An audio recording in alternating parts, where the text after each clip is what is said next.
Gaza की जमीन मलबे से हटी है।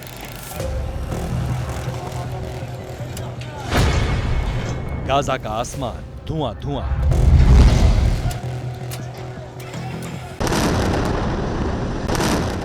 बारूद की बारिश हो रही है, रॉकेट गरज रहे हैं। 6 दिन की जंग में गाजा में शायद ही कुछ साबुत बचा है।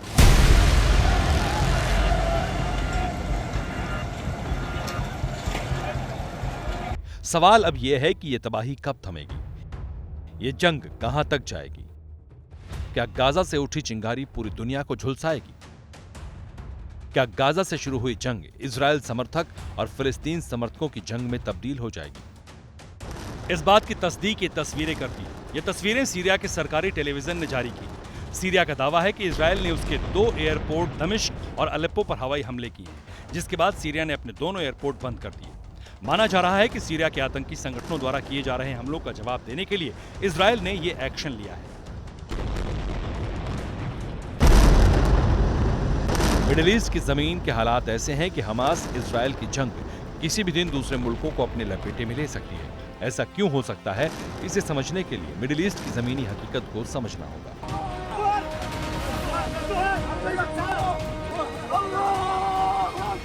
यानी इजरायल 5 मोर्चों पर अपने दुश्मनों से घिरा हुआ है और ऐसे वक्त में इजरायल के साथ खड़ा है अमेरिका।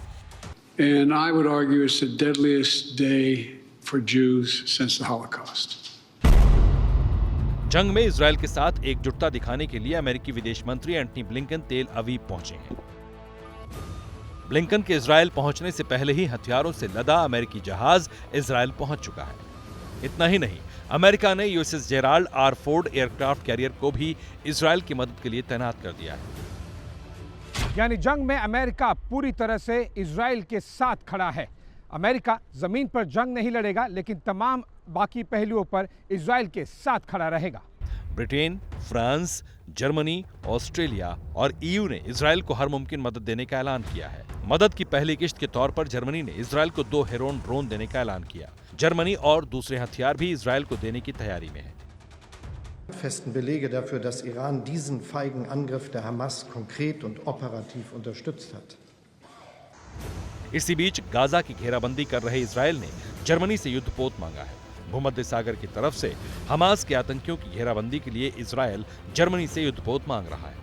हमें दिखाई दे रहा है कि समंदर के ऊपर, विशेष तौर पर पूरे के पूरे कोस्ट लाइन के ऊपर यहाँ पर पेट्रोलिंग कर रहा है। ये साफ संकेत है कि इजरायल की नेवी पूरी तरह से मुस्तैद है। हमास के जो रॉकेट्स हैं वो कई बार समंदर के रास्ते भी लॉन्च किए जा सकते हैं, इसीलिए आपको नेवी बोट्स और हेलीकॉप्टर्स दोनों यहाँ पर गश्त करते हुए दिखाई देंगे।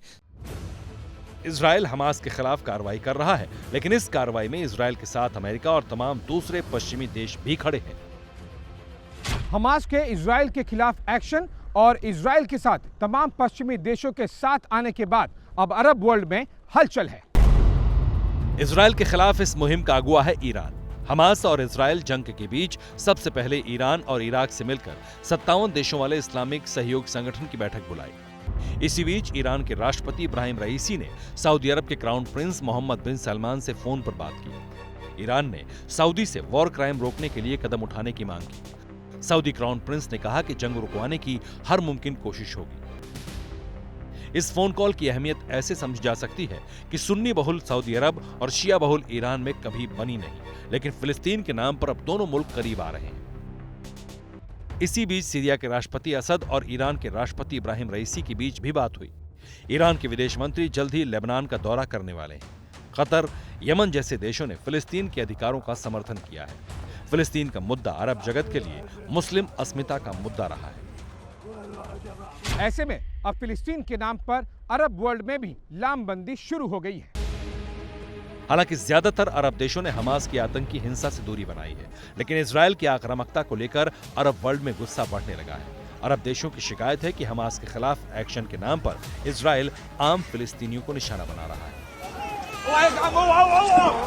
यह तय है कि जैसे जैसे इजरायल का अटैक बढ़ेगा, अरब वर्ल्ड में बेचैनी और बढ़ेगी और इजरायल के खिलाफ आक्रोश भी बढ़ेगा। ऐसे में अगर बात आगे बढ़ी और लेबनान, सीरिया, ईरान जैसे देश इजरायल के खिलाफ मोर्चा खोल सकते हैं और इस मोर्चे के पीछे रूस भी खड़ा दिख रहा है।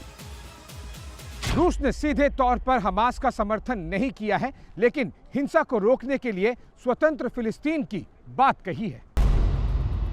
यूक्रेन वॉर में अमेरिका और दूसरे पश्चिमी देशों ने रूस के खिलाफ यूक्रेन की पूरी ताकत से मदद की है। ऐसे में रूस के लिए यह मौका मुफीद है, इसलिए रूस बार-बार स्वतंत्र फिलिस्तीन की बात कर रहा है। Соблюдать международное гуманитарное право, не допускать каких-либо проявлений террористических акций. रूस के साथ ही चीन के सुर भी कुछ ऐसे ही हैं। यानी एक तरफ इजराइल, अमेरिका और दूसरे पश्चिमी मुल्क हैं, तो दूसरी तरफ ईरान, लेबनान, सीरिया जैसे देश और रूस और चीन है। मोर्चेबंदी हो चुकी है। इजराइल कह रहा है कि वो अपने भविष्य की जंग लड़ रहा है। इजराइल मिडिल ईस्ट का नक्शा बदलना चाहता है। वहीं ईरान जैसे देश फिलिस्तीन की मजबूती की बात कर रहे हैं। इसलिए ये डर है कि गाजा की लपटें पूरे अरब वर्ल्ड को झुलसा सकती है। इसलिए जंग की तपिश पूरी दुनिया को अभी से डरा रही है।